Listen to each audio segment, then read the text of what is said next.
જન અર્પણ ન્યૂઝમાં આપનું સ્વાગત છે। વાઘોડિયા નગરમાં એસટી ડેપો પાછળ આવેલ આનંદ નગરીમાં ગેરકાયદેસર ચાલતા કતલખાના સાથે 2 આરોપીની અટકાયત કરતી વાઘોડિયા પોલીસ। થોડા દિવસ અગાઉ વાઘોડિયા પોલીસ સ્ટેશનના સ્ટાફ જવાનો દ્વારા વાઘોડિયા એસટી ડેપો સામે દાતાર લૂજ પાછળ ગેરકાયદેસર ચાલતા કતલખાનામાં રેડ કરી કતલ કરવાના ઇરાદે ગૌવંશ રાખતા તેમજ ગૌ માંસ વેચવાના આરોપમાં એક આરોપીને પાસ હેઠળ વાઘોડિયા પોલીસે પોરબંદર સ્પેશિયલ જેલમાં મોકલેલ છે, જેની સાઈ હજુ સુકાઈ નથી ને ફરી હવે બાતમીના આધારે વાઘોડિયા એસટી ડેપો પાછળ ગેરકાયદેસર ચાલતા કતલખાના સાથે 2 ઇસમને પકડી પાડતી વાઘોડિયા પોલીસ, જેમાં એક અલ્તાફભાઈ શાબીરભાઈ કુરેશી, તેનો સગોભાઈ 2 નિયાઝભાઈ કુરેશી નાઓ પોતાના કબજા ભોગવટાના મકાનમાં ગેરકાયદેસર રીતે પશુની કતલ કરી કતલ કરેલ માંસનો આશરે 56.50 કિલોગ્રામ, જેની કિંમત ₹11,210 કતલ કરવાના ઇરાદે લાવવામાં આવેલ 2 જીવતા કાળા કલરના પાડા આશરે 1.5 થી 2 વર્ષની ઉંમરના, જેની કિંમત 10,000 ગણી શકાય તે પશુઓ પ્રત્યે ક્રૂરતા અને ઘાતકીપણી દાખવી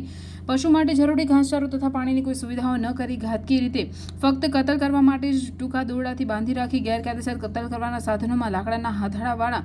છરા નંગ 9 તથા લોખંડના કોયતા નંગ 8 તથા માંસ કાપવા માટેનું ગોળાકાર અને ફૂટના વ્યાસનું 1.5 ફૂટ ઊંચું લાકડું, જેની તથા લોખંડના સાદો વજન કાંટો નંગ 1 તથા એક સ્ટીલની મોટી ચોકી એમ કુલ 22,180ના મુદ્દામાલ સાથે બંને ઇસમો હાજર મળી આવી એકબીજાની મદદગારી કરી ગુનો કર્યો હતો। હવે ગેરકાયદેસર રીતે પશુની કતલ કરી કતલ કરેલ માંસનો આશરે 56.50 કિલોગ્રામ જે સુરત ખાતે FSL મોકલી આપેલ છે, તેમજ કતલ કરવાના ઇરાદે લાવવામાં આવેલ 2 જીવતા કાળા કલરના પાડા આશરે 1.5 થી 2 વર્ષની ઉંમરના તેઓને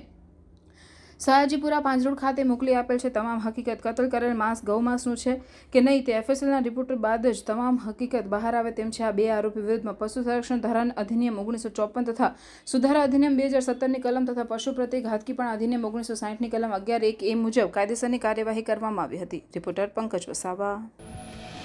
સમાચારોની ઝડપી અપડેટ માટે હમણાં જ જન અર્પણ ન્યૂઝ ચેનલને લાઇક, શેર અને સબસ્ક્રાઇબ કરો।